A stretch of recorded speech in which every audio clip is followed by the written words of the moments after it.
मैं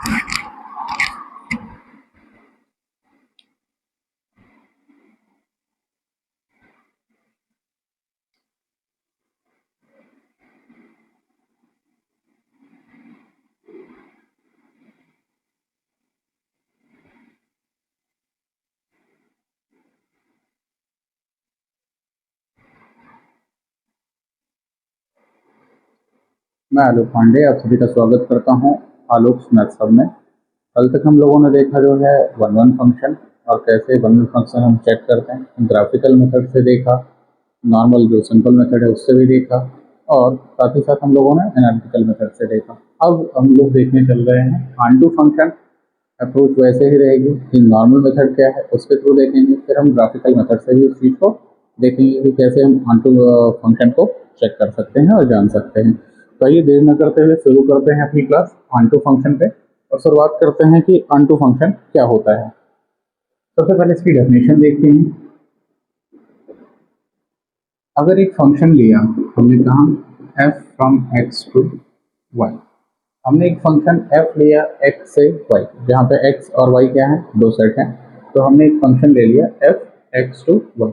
और अगर ऐसा हो जाए कि जितने y के एलिमेंट, सपोज करिए ये x है और ये आपका y है, y में कुछ एलिमेंट होंगे, सपोज करते हैं y1 y2 y3, जितने भी एलिमेंट्स हैं।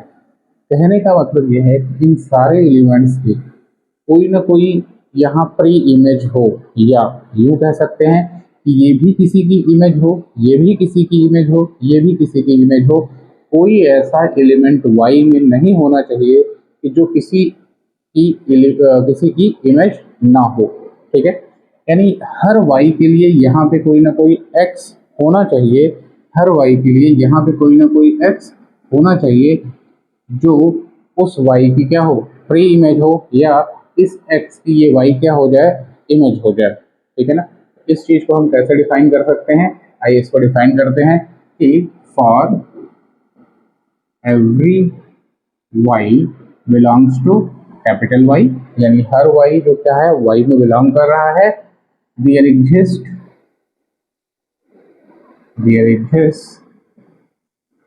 x belongs to capital X such that कि f of x equal to y, यानी y के हर एलिमेंट के लिए, सेट y के हर एलिमेंट के लिए एक x जो कहाँ का है, कैपिटल X का है, यानी डोमेन का एलिमेंट है, एक x ऐसा जरूर होगा, ऐसा जरूर एग्जिस्ट करेगा कि f of x equal to y, यानी उस x की इमेज होगा y। कहने का मतलब हम साफ है कि y में कोई भी ऐसा एलिमेंट नहीं होगा जो किसी ना किसी एलिमेंट की इमेज ना हो। ठीक है, तो उम्मीद करते हैं ये क्लियर होगा।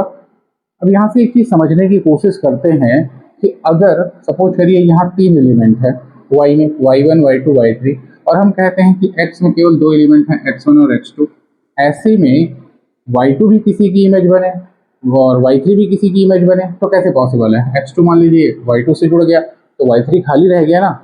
तो कहने का मतलब यह है कि यहाँ पे अगर n ऑफ y, यानी number of elements in y, अगर यहाँ से ज़्यादा हुए तो ये ऑनटू फंक्शन तो हो ही नहीं सकता, क्योंकि कोई ना कोई एलिमेंट ऐसा जरूर छूट जाएगा जिसकी यहाँ पे कोई प्री इमेज ना हो। क्यों, देखिए फंक्शन होने के लिए जरूरी ही था कि यहाँ कोई इनर्ट एलिमेंट नहीं होना चाहिए, यानी यहाँ की हर एलिमेंट की कोई ना कोई इमेज होनी चाहिए, और ये यूनिक इमेज रखते हैं, ये हमको पता है। फंक्शन है तो एक ही इमेज बनेगी, ये नहीं हो सकता कि x2 y3 पे चला जाए, तब ये फंक्शन ही नहीं रह जाता। तब x2 अगर y2 और y3 दोनों पे चला जाता तो ये जो फंक्शन f था, ये फंक्शन f रह ही नहीं जाता, ये फंक्शन f रह ही नहीं जाता। क्लियर है ना, इसीलिए यहाँ पे कम से कम तीन एलिमेंट तो होने ही चाहिए होंगे। अगर y में कितने एलिमेंट हैं, तीन, तो यहाँ कम से कम कितने एलिमेंट होने चाहिए, तीन होने चाहिए। ठीक है ना, x3 हो जाएगा जो y3 से जुड़ जाएगा, इसके अलावा भी यहाँ एलिमेंट्स हो जाए कोई दिक्कत नहीं है। सपोज करिए हमने क्या कर लिया, यहाँ पे x4 ले लिया, अब x4 को हम y3 से जोड़ दिए तो कोई दिक्कत नहीं है, क्योंकि x4 की यूनिक इमेज ही है, कोई दिक्कत नहीं, x4 की एक अपनी इमेज है, कोई दिक्कत नहीं है। तो कह सकते हैं कि n ऑफ x ये क्या होना चाहिए, greater than or equal to n of y. अगर ऑन टू फंक्शन होना है तो पहले सेट में डोमेन में एलिमेंट्स या तो वो डोमेन के एलिमेंट्स से ज़्यादा होंगे या उसके बराबर होंगे, ठीक है ना। तो पहली कंडीशन ये याद रखिएगा। और यही अगर हम 1 1 के लिए याद करें, रिमेंबर करें, तो 1 1 के लिए क्या था, 1 1 के लिए ये था n of x less than or equal to n of y. ये 1 1 की कंडीशन थी। और ये किसकी कंडीशन है, ऑन टू की कंडीशन है। दोनों चीज़ों को एक साथ देख लीजिए, नोट कर लीजिए। अगर वहाँ पे ध्यान नहीं दिया हो तो इसको यहाँ पे नोट कर लीजिए। उम्मीद करते हैं आपने नोट कर लिया होगा। अब आगे बढ़ते हैं। डेफिनेशन अगर क्लियर हो गई है तो 1 1 और 1 2 की।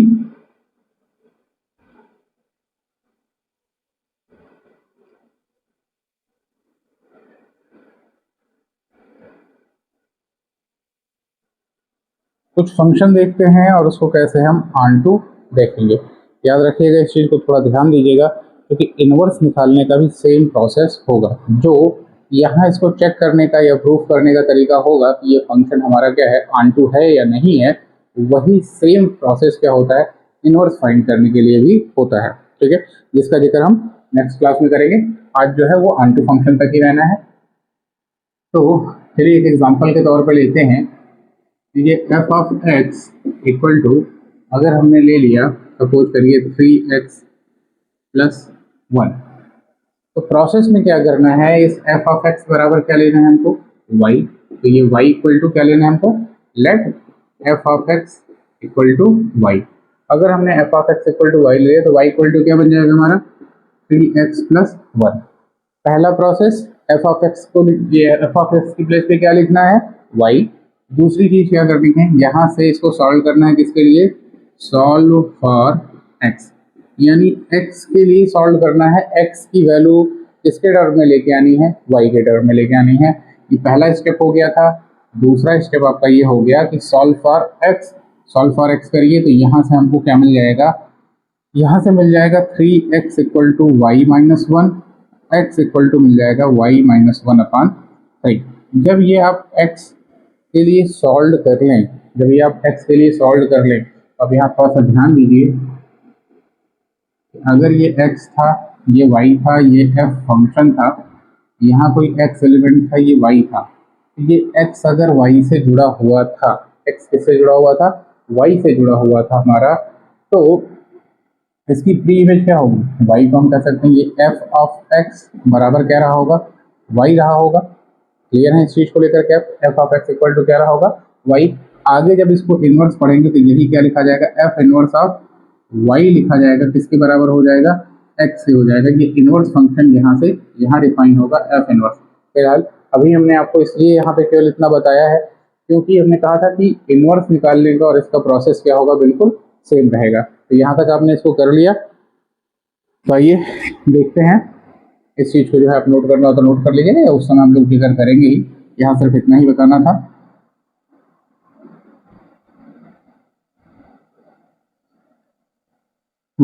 यहाँ से हमने क्या किया कि x बराबर y माइनस 1 निकाल लिया।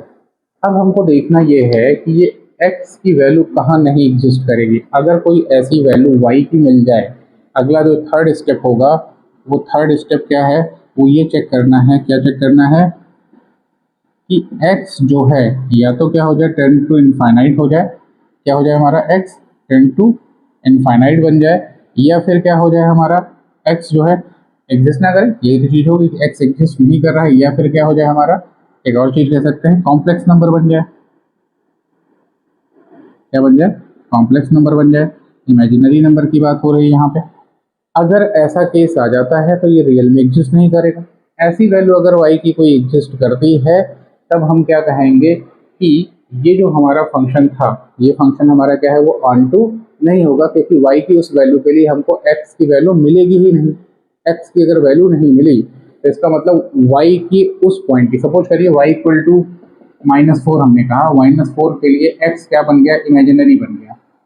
क्या बन गया, x इमेजिनरी हो गया। और अगर इमेजिनरी हो गया तो रियल एक्स एग्जिस्ट नहीं किया, और अगर रियल एक्स एग्जिस्ट नहीं करता है तो इसकी प्री इमेज होगी ही नहीं, इसकी प्री इमेज नहीं होगी। और अगर इसकी प्री इमेज नहीं मिली तो हमने जो कहा था डेफिनेशन में कि every element of why have a pre image, यही चीज थी ऑन टू की definition. Every image of every element of why have a pre image. Her why के हर एलिमेंट की अपनी एक प्री इमेज होती है। यहाँ पे क्या हो जाएगी, वो वायलेट हो जाएगी और इस केस में ये क्या हो जाएगा, ऑन टू फंक्शन नहीं रह जाएगा। तो ये दोनों चीज़ों में से अगर कोई है, एस को हमको खोजना है, और अगर ऐसी कंडीशन मिलेगी तो हम कहेंगे कि ये ऑन टू नहीं है, और अगर ऐसी कंडीशन नहीं मिलती है तो ये ऑन टू है। क्योंकि हमारा ये केस क्या है, x बराबर है y माइनस 1/3। क्या यहाँ पे ऐसी कोई चीज़ मिल रही है, ऐसा कोई भी y की वैल्यू मिल रही है जिसके लिए इमेजिनरी हो? तो आप बिल्कुल कह सकते हैं कि ऐसी कोई भी वैल्यू नहीं है, क्योंकि y की कोई भी वैल्यू ले लेंगे तो x जो है हमको मिलेगा ही मिलेगा, ठीक है ना। तो y की हर वैल्यू के लिए कोई ना कोई रियल x मिल जाएगा, और ये फंक्शन क्या हो जाएगा, हमारा ऑन टू फंक्शन हो जाएगा। ये फंक्शन क्या हो जाएगा, ऑन टू फंक्शन हो जाएगा। क्लियर है इस चीज़ को लेकर के? तो स्टेप में, पहले स्टेप पे क्या करना है, एफ ऑफ एक्स की जगह वाई रखिए और इससे x की वैल्यू निकालिए। x की वैल्यू निकाल ली आपने किसके टर्म में, y के टर्म में। यहाँ पे आकर के आपको क्या करना है, चेक करना है दूसरे स्टेप में, ये चेक करना है कि x इन्फिनिटी या कॉम्प्लेक्स या इमेजिनरी नंबर क्या हो जाए, इमेजिनरी नंबर क्या हो रहा है y की किसी भी वैल्यू के लिए। अगर y की कोई भी ऐसी वैल्यू आप पा जाते हो जिसके लिए क्या हो जा रहा है, इनफाइनाइट हो जा रहा है या इमेजिनरी हो जा रहा है x, तो हम कहेंगे ऑन टू नहीं है। और अगर ऐसी कोई वैल्यू y की आपको नहीं मिलती है जिसके लिए इमेजिनरी या इनफाइनाइट हो, तो हम कहेंगे ये क्या है, ऑन टू है। ठीक है, सिंपल सी इतनी ही बात है। आइए एक और एग्जांपल लेते हैं, उसे समझने की कोशिश करते हैं।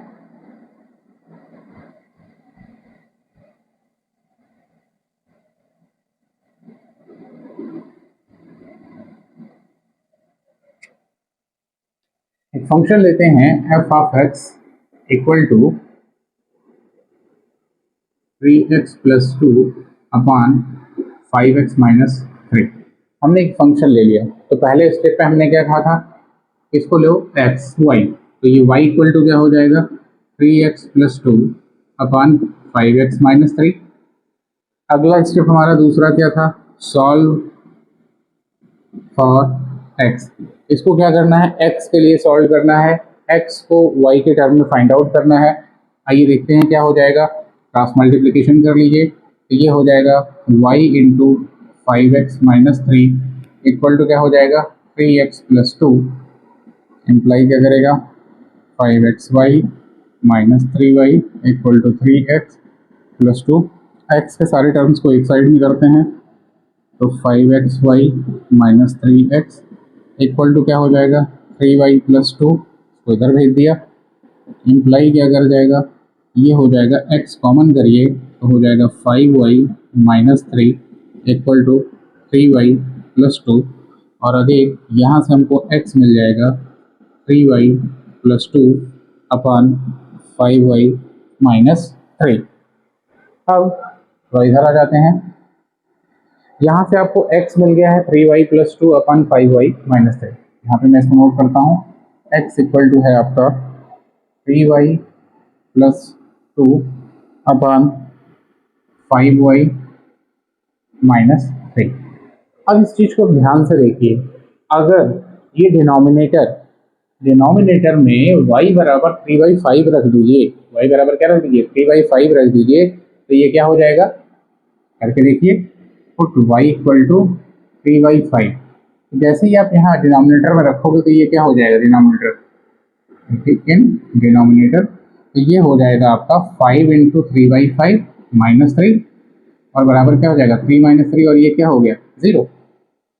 यानी डिनोमिनेटर आपका क्या बन गया, 0 बन गया। और जैसे ही डिनोमिनेटर 0 बना तो x क्या बन जाएगा, इनफाइनाइट। यानी x कहाँ पहुँच जाएगा, x टेंड्स टू इनफाइनाइट। कब, when y equal to 3/5, y equal to क्या आया था हमारा 3/5। जब y 3/5 हुआ तो x कहाँ पहुंच गया, इनफाइनाइट। यानी y इक्वल टू 3/5 की कोई इमेज है क्या, तो सॉरी प्री इमेज है क्या, यहाँ पे आप ऐसे रख लो, ये x हो गया, ये आपका क्या हो गया, y हो गया, यहाँ पे आपका फंक्शन f है, यहाँ पे एक एलिमेंट आपने खोज लिया 3/5, और इस 3/5 से क्या कोई जुड़ा है? तो यहाँ इनफाइनाइट, और हमको पता है कि इनफाइनाइट तो यहाँ हो नहीं सकता है, तो इनफाइनाइट कहीं नहीं हो सकता है। तो 3/5 की एक तरीके से कहें आपको कोई भी प्री इमेज नहीं बनी, या ऐसा कोई एक्स नहीं मिला जिसकी इमेज कौन बन जाए? 3/5। ऑब्वियस सी बात है, यहाँ एक हमको ऐसा एलिमेंट मिल गया वाई में जिसकी कोई भी प्री इमेज नहीं मिली, और अगर प्री इमेज नहीं मिली तो ये क्या होगा? Not onto. ये फंक्शन हमारा क्या हो गया? नॉट ऑन टू हो गया। क्लियर है इस चीज को? आपने खोज लिया 3/5। ध्यान रखिएगा, इसको मैं यहाँ पे ही रोक के रखूंगा इस क्वेश्चन को, कुछ यहाँ से कंक्लूजन निकालेंगे और वो आपको हम दिखाएंगे। y इक्वल टू 3/5, इसको आप ट्रिक्स की तरह यूज करना चाहें तो कर सकते हैं। एक बार आप इसको नोट कर लीजिए या स्क्रीन शॉट ले लीजिए, फिर मैं इसको इरेज करता हूँ। I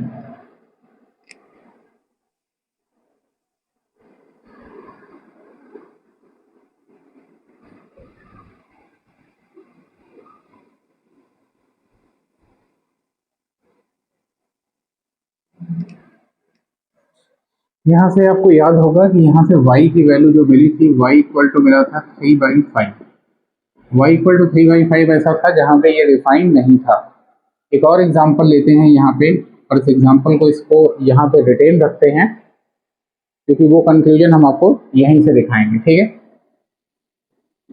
F of x equal to, चलिए अब यहीं से सीधे y भी बोल देते हैं इसको, f of x equal to y कह दिया और ले लिया, सपोज करिए हमने ले लिया 5x minus 3 upon 2x plus 5। ठीक है, या इसको 6 कर देते हैं, नहीं तो आपको कंफ्यूजन हो सकता है। हाँ, 5x minus 3 upon 2x plus 6 कर दिया। अब हमने y बराबर ये ले लिया। ठीक है, अगला स्टेप, इसको x के लिए सॉल्व करना, क्रॉस मल्टीप्लिकेशन कर लीजिए। ठीक है, तो ये हो जाएगा 2xy plus 6y equal to 5x minus 3। अब आप ये काम आसानी से कर सकते हैं, तो मैं इसको तेजी से करने की कोशिश करूँगा। 5x को आप इधर भेज दिए तो ये हो जाएगा 2y minus 5x equal to हो जाएगा माइनस 3 माइनस 6y। इम्प्लाई क्या कर देगा ये आपका? x इक्वल टू हो जाएगा, इसको माइनस कॉमन करके 3 प्लस 6y लिख लेते हैं, और अपान ये चला जाएगा 2y माइनस 5 नीचे। यहाँ से आप इसको x के लिए सॉल्व कर सकते हैं, मुझे ये उतनी उम्मीद है कि आप इसको अपने आप आसानी से कर लेंगे। तो x बराबर क्या मिल जाएगा? Minus of 3 plus 6y upon 2y minus 5। ठीक है, अब आगे की जो बात है वो ये देखने की है कि ये x कहाँ पे डिफाइन नहीं होगा। ठीक है, क्या ऐसा कोई पॉइंट है? तो 2y माइनस 5 जहाँ जीरो हो जाएगा, डिनोमिनेटर जहाँ जीरो हो जाएगा, वहाँ पे x इनफाइनाइट को पहुँच जाएगा, और हम कह सकते हैं कि y की उस वैल्यू के लिए जहाँ पे 2y माइनस 5 क्या हो रहा है? जीरो हो रहा है, ये फंक्शन में जो है ये x उसकी इमेज नहीं दे पा रहा है, x की कोई इमेज, सॉरी y की कोई इमेज नहीं मिल पा रही। तो आइए देखते हैं, डिनोमिनेटर को क्या कर दें? जीरो कर दीजिए, यानी 2y माइनस 5 क्या कर दें? जीरो। तो y बराबर क्या आ जाएगा? 5/2। y इक्वल टू हमको मिल गया 5/2, और y इक्वल टू 5/2 की कोई भी इमेज आपको नहीं मिलेगी, क्योंकि यहाँ x क्या बन जाएगा? इनफाइनाइट, और इनफाइनाइट एग्जिस्ट नहीं करता है। तो y इक्वल टू 5/2 की कोई इमेज नहीं है, इसलिए ये फंक्शन क्या होगा? Not onto. ये फंक्शन क्या होगा? ऑन टू नहीं होगा। और ऐसा पॉइंट कैसे खोज रहे हैं हम? ऐसा पॉइंट हम ऐसे खोज रहे हैं कि, अब आप थोड़ा सा इस एग्जाम्पल को भी देखिए और इसको देखिए, इन दोनों में अगर आप ध्यान दें तो y की वैल्यू क्या थी? 3/5। x के जो कोफिशिएंट थे उनका रेशियो था 3/5। यहाँ पे देखिए 5/2, फाइनली आपको y बराबर क्या मिला है? 5/2 मिला ही। तो एक कंक्लूजन है, इसको मैं आपको डायरेक्टली करके भी दिखा दूंगा अगर चाहेंगे, कि अगर आपका ax plus b upon c x plus b ये है आपका y इक्वल टू क्या है? ax plus b upon c x plus b है। F of x equal to क्या है? ax plus b upon c x plus b. तो y equal to ये a और अपॉन सी, जो x के कोएफिशिएंट हैं a अपॉन c के लिए क्या हो जाएगा? x कहाँ पहुँच जाएगा? इनफाइनाइट पे पहुँचेगा, और ये y equal to a by c पे क्या होगा? नॉट डिफाइंड हो जाएगा, एक्स जो हो जाएगा हमारा वो क्या होगा, नॉट डिफाइंड यानी इनफाइनाइट पहुंच जाएगा, ठीक है ना।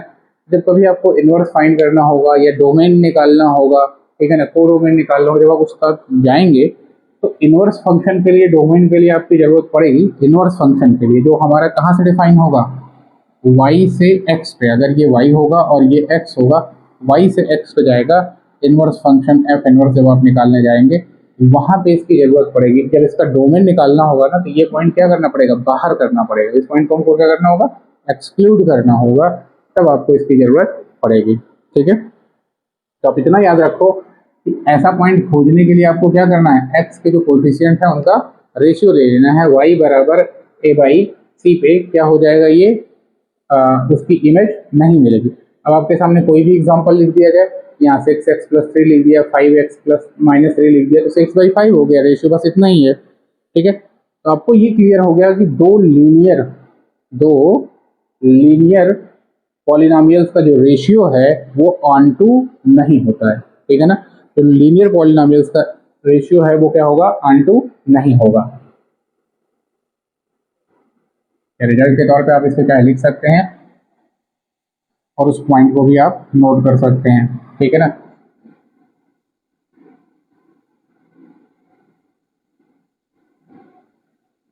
क्या नोट कर सकते हैं कि अगर y बराबर ax प्लस बी अपन सी एक्स प्लस डी है, तो ये क्या होगा, नॉट ऑन टू होगा, ठीक है ना। और इसकी इमेज नहीं मिलेगी, तो y equal to a by c have no preimage, इसकी कोई भी प्री इमेज नहीं होगी। तो आप इसको नोट डाउन कर दीजिए कि रिजल्ट के तौर पे इसका डायरेक्ट यूज कर सकते हैं हम लोग। इसके साथ में फिर आइए चलते हैं क्वाड्रेटिक पॉलिनोमियल पे, और भी पॉलिनोमियल से मूव करते हैं।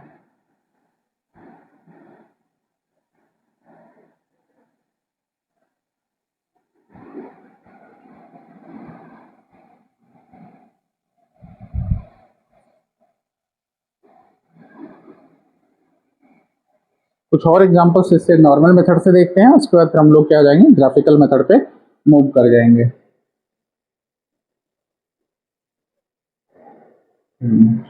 राइट, एक एग्जांपल लेते हैं, f of x equal to क्या ले लिया हमने, एक्स स्क्वायर ले लिया। तो शुरुआत कैसे करेंगे, y equal to x square, तो ये इम्प्लाई क्या करेगा, x बराबर plus minus under root y. जैसे ही हमने देखा x बराबर plus minus under root y मिल गया हमको, अब ये y की कौन सी वैल्यूज ले लो कि ये क्या हो जाए, नॉट डिफाइंड रह जाए। हमको ऐसे ही तो पॉइंट्स खोजने हैं जहाँ पे y की उस वैल्यू के लिए x की कोई वैल्यू हमको ना मिले, और अगर ऐसा हो गया तो फिर हम कहेंगे ये ऑन टू फंक्शन नहीं है। और अगर ऐसा कोई पॉइंट नहीं खोज पाते हैं तो इसका मतलब फिर क्या है, ये ऑन टू फंक्शन है। तो यहाँ पे अगर हम y बराबर क्या ले लें, -1 ले लिए, तो x बराबर क्या हो जाएगा, प्लस माइनस अंडर रूट -1, और ये क्या होगा, इमेजिनरी नंबर है। ये क्या है, इमेजिनरी नंबर है। क्या ये रियल नंबर है, और नहीं है, तो रियल नंबर ना होने की वजह से हम क्या कहेंगे, ऐसा x एग्जिस्ट नहीं किया। और अगर ऐसा x एग्जिस्ट नहीं किया तो क्या ये फंक्शन ऑन टू होगा, तो बिल्कुल नहीं, ये फंक्शन क्या होगा, ऑन टू नहीं होगा, ठीक है ना। ये क्या है, नॉट ऑन टू है। जो ऑन टू नहीं है उसको हम क्या कहेंगे, उसको हम क्या कह सकते हैं, इनटू, क्या कहेंगे, इनटू। ऐसा फंक्शन क्या कहलाएगा, इनटू फंक्शन कहलाएगा, ठीक है ना। चलिए एक और एग्जांपल के तौर पे देखते हैं, नोट डाउन कर लीजिए।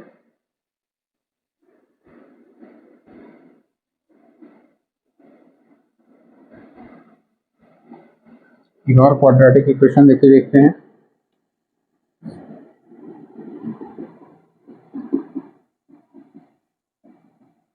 F of x equal to हमने ले लिया x square plus x plus 1। Process वही रखना है, y इक्वल टू हमने क्या रखा, x square plus x plus 1। y को दूसरी साइड में लेके जाइए, तो ये इम्प्लाई क्या करेगा, x square plus x plus 1 minus y equal to क्या हो जाएगा, 0। इम्प्लाई क्या करेगा, अब यहाँ से हम इसको क्या कर सकते हैं, क्वाड्रेटिक फार्मूले का यूज करके, श्रीधराचार्य फार्मूले का यूज करके x की वैल्यू निकाल सकती है। क्यों? क्योंकि हमको x के लिए इसको सॉल्व करना है। तो x इक्वल टू क्या हो जाएगा? Minus b. तो माइनस बी, यहाँ मैं आप फार्मूले के बार आपको मेंशन कर देता हूँ। x इक्वल टू क्या होगा? Minus b plus minus under root b square minus 4ac upon 2a। आपके इस केस में b क्या है? 1 है, और ये पूरा का पूरा 1 माइनस वाई क्या हो जाएगा? आपका c हो जाएगा, और b क्या हो जाएगा? 1, और a क्या हो जाएगा? 1 हो जाएगा। तो माइनस b का मतलब हो जाएगा minus 1 plus minus under root b square का मतलब हो जाएगा 1 माइनस क्या हो जाएगा? 4ac 1 माइनस वाई, और अपान 2a यानी 2। x आपका आ गया -1 प्लस माइनस, देखिए केवल c की जगह पे आपका क्या हो गया? 1 माइनस वाई। यहाँ पे मैं मेंशन कर दे रहा हूँ a इक्वल टू इस केस में है 1, b इक्वल टू है 1 और c इक्वल टू है 1 माइनस वाई। अब आप इसको यहाँ पुट करके देख लीजिए, तो ये क्या आ जाएगा? -1 plus minus 1 minus under root के अंदर 1 माइनस 4 इंटू 1 माइनस वाई। आप इसको और सिंप्लीफाई थोड़ा करना चाहें तो आप कर सकते हैं। ये हो जाएगा -1 प्लस माइनस अंडर रूट, ध्यान दीजिए, तो 1 माइनस 4 हो जाएगा तो -3 आ जाएगा, तो -3, और ये हो जाएगा आपका प्लस 4y और अपान हो जाएगा 2। सिंपली अगर आप y बराबर 0 भी ले लो ना, y बराबर 0 ले लो तो अंडर रूट के अंदर क्या आ जाएगा? -3 आ जाएगा, और y बराबर 0 की कोई प्री इमेज यानी उसके लिए आपको x नहीं मिलेगा, ठीक है ना, रियल x नहीं मिलेगा, ठीक है ना।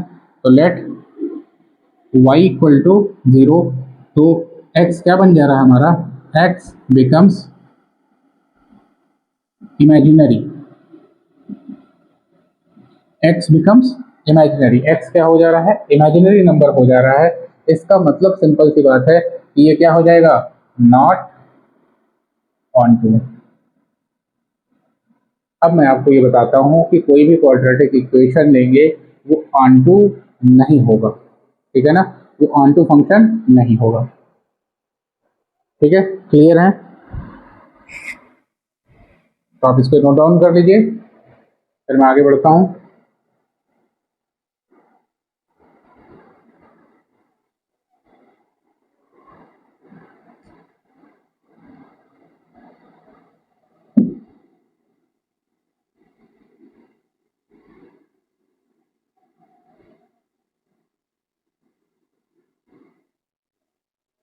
चलिए, ये तो रही क्वाड्रेटिक इक्वेशंस की बात हो गई, ठीक है ना। अब थोड़ा सा हम लोग मूव करते हैं अपने ग्राफिकल अप्रोच की तरफ, ठीक है ना। आगे बढ़ते हैं, थोड़ा सा ग्राफिकल अप्रोच पे चलते हैं, जिसको हमको क्या करना है? ऑप्ट करना है, क्योंकि क्वेश्चंस को जब हमको ऑब्जेक्टिव फॉर्म में चलना है तो ऐसे ही चलना है।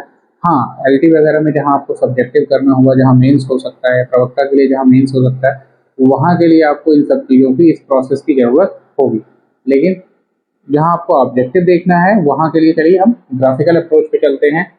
और ग्राफिकल अप्रोच में जो है, एक एग्जांपल के तौर पर उठा ले, एफ ऑफ एक्स बराबर एक्स स्क्वायर ही ले लिया।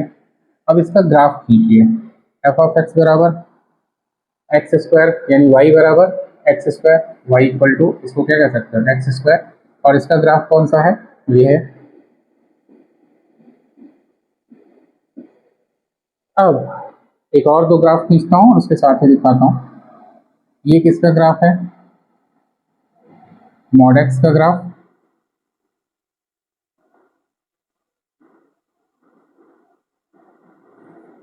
ये लॉग एक्स का ग्राफ। ये क्या है आपका? मॉड एक्स है। ये क्या है आपका? लॉग एक्स है, ठीक है ना। यहाँ पे 1 होगा, वाई एक्सिस ये है और आपकी एक्स एक्सिस।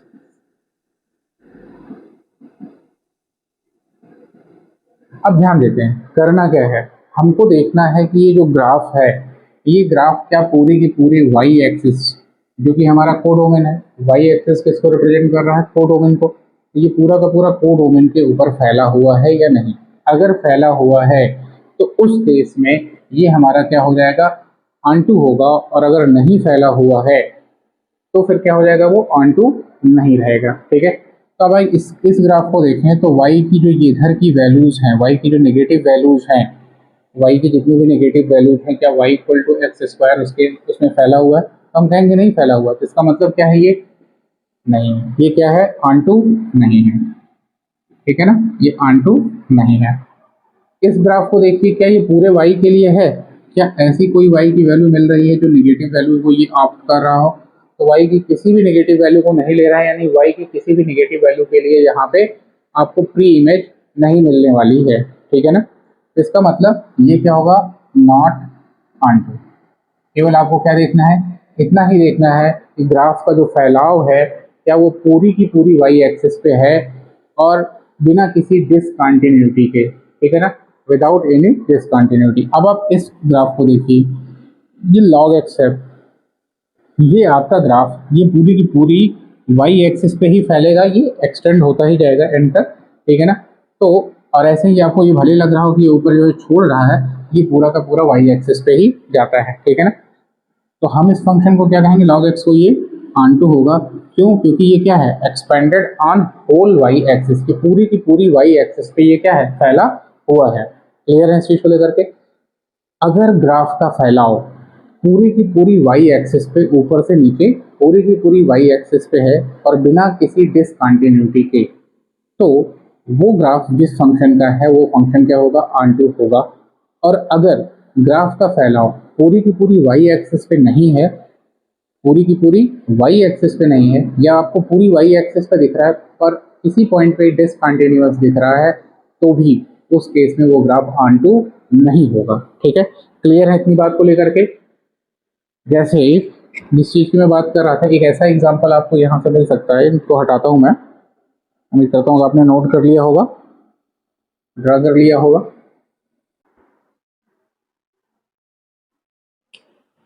एक एग्जांपल के तौर पे हम लोग देखने चल रहे थे कि कोई डिसकंटिन्यूटी का एग्जांपल मिल जाए, कहाँ का मिल जाए, डिसकंटिन्यूटी का एग्जांपल, जहाँ पे क्या हो जाए, डिसकंटिन्यूअस हो, एक्सपेंशन तो आपको पूरे के पूरे पे दिख रहा हो लेकिन डिसकंटिन्यूअस हो। तो चलिए f of x equal to हम क्या ले सकते हैं, 1/x।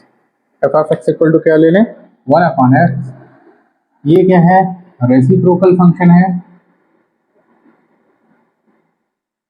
साथ ही साथ इसको क्या कहेंगे, रेक्टेंगुलर हाइपरबोला भी है।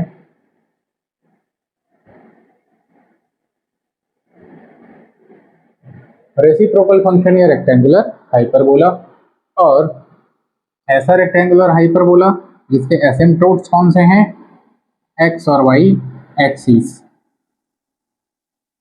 इसके एसिम्प्टोट्स कौन से हैं, एक्स और वाई एक्सिस हैं। अब अगर आप यहाँ पे देखें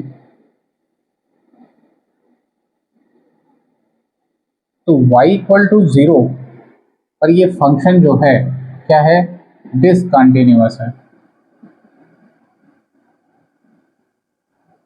ये फंक्शन y इक्वल टू 0 पे क्या हो रहा है, डिसकंटिन्यूअस है।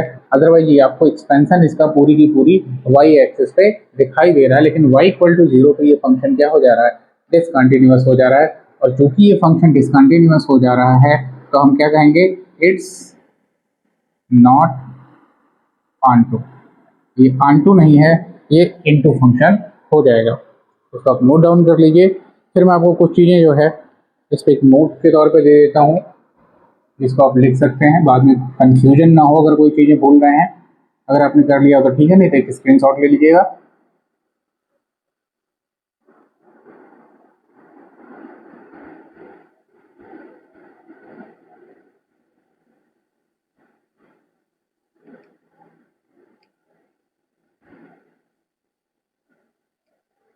चलिए इसको नोट डाउन कर लीजिए मेरे साथ। अब कुछ चीज़ें जो हैं कि ग्राफिकल मेथड से हम कैसे कैसे चेक करेंगे, ठीक है ना।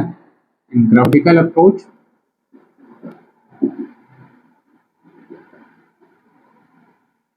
in graphical approach, if function have expansion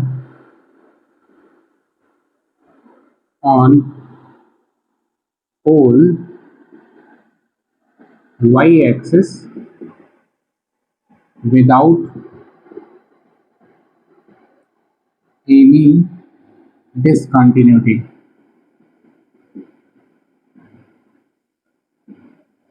then the function will be onto function. ऐसा हो जाए कि अगर ग्राफिकल अप्रोच में हम देख रहे हैं कि फंक्शन का एक्सपेंशन पूरे के पूरे वाई एक्सिस पे हो रहा है और साथ ही साथ क्या है विदाउट एनी डिसकंटिन्यूटी है, तो वो फंक्शन क्या होगा हमारा ऑनटू फंक्शन होगा। हाँ, ये भी हो सकता है कि जैसे अगर हम लोगों ने देखा था एफ ऑफ एक्स बराबर एक्स स्क्वायर, अगर ये एफ हमारा आर से आर पे था तो उस केस में इसका एक्सपेंशन कहाँ से कहाँ तक था, इसका जो एक्सपेंशन था वो अगर देखें तो कहाँ से है, जीरो से लेकर के इधर इनफाइनाइट तक है वाई एक्सिस पे। कहाँ से, जीरो से ऊपर साइड में जा रहा है, लेकिन जीरो से माइनस इनफाइनाइट की तरफ कोई एक्सपेंशन नहीं था। अब अगर इसका हमने क्या कर दिया, कोडोमेन ही चेंज कर दिया, यानी अगर ये डिफाइन किस पे हो, एफ फ्रॉम, अब ये चीज क्या हो जाएगी, इसका कोडोमेन बन रही है f from R to R plus पे ही हमने डिफाइन कर दिया, ठीक है ना, इस पे कर दिया, आर प्लस पे ही डिफाइन कर दिया। ऐसे केस में क्या हो जाएगा, आर प्लस में अगर हमने डिफाइन कर दिया तो ये हमारा ऑनटू फंक्शन हो जाएगा। फिर हमने क्या कर दिया, ये वाई एक्सिस का नीचे का हिस्सा ही हटा दिया, अब ये हमारे कोडोमेन में रह ही नहीं गया।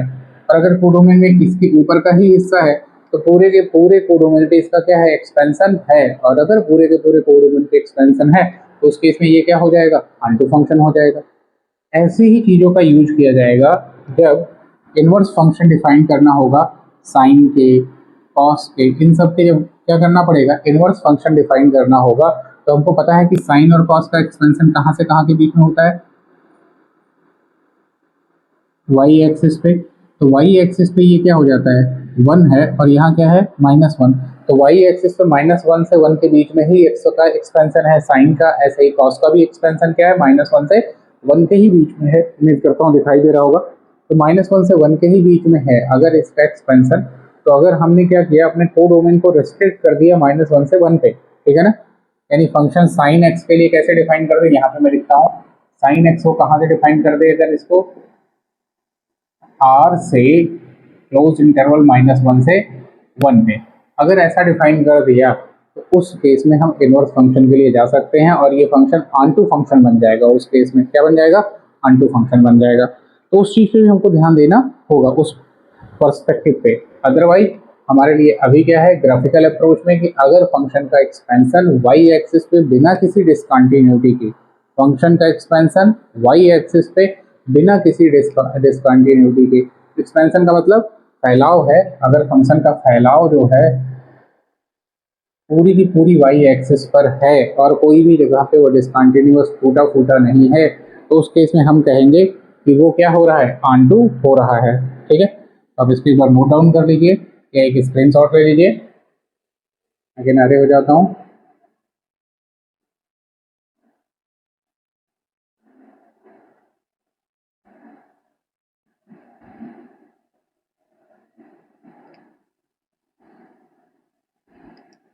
तो ये चीजें थी जो है ऑनटू फंक्शन में।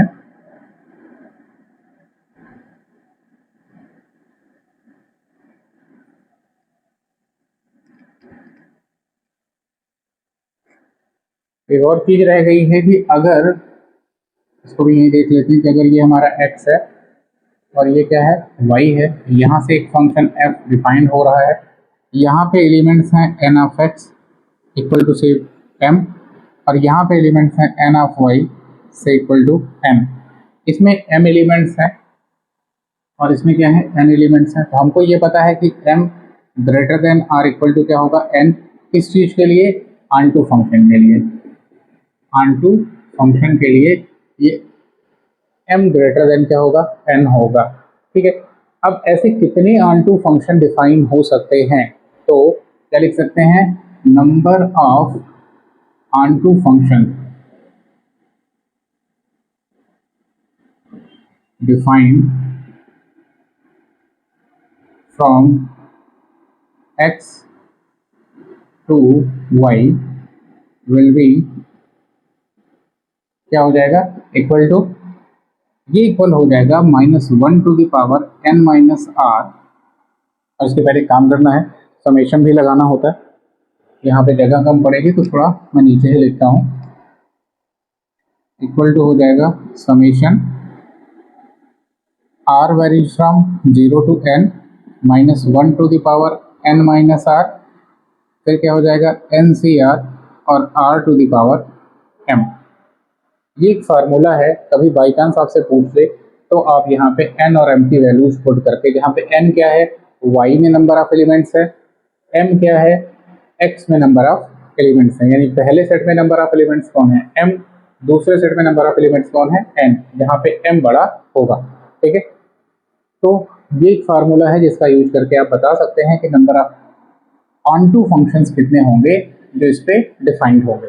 ठीक है, वैसे मैं एक क्लास ये करूंगा कि जिस पे नंबर ऑफ फंक्शंस कितने डिफाइन हो सकते हैं, नंबर ऑफ रिलेशंस कितने डिफाइंड हो सकते हैं, नंबर ऑफ वन फंक्शंस कितने डिफाइंड हो सकते हैं, number of onto functions कितने डिफाइंड हो सकते हैं। ठीक है ना, तो इस तरीके की जितनी भी प्रॉब्लम्स बनेंगी इनको लेकर के जो है मैं एक क्लास और अलग से कर दूंगा जिसमें 15-20 मिनट की क्लास होगी और हर उस पर 2 से 3 एग्जाम्पल हो जाएंगे। यहाँ पे इसको और लंबा करने से बेहतर है कि एक अलग क्लास में इन सारी चीज़ों को हम लोग क्या कर लेंगे, डिस्कस कर लेंगे। ठीक है, तो आज के लिए इतना ही, फिर मिलते हैं हम लोग अगली क्लास में, तब तक के लिए नमस्कार।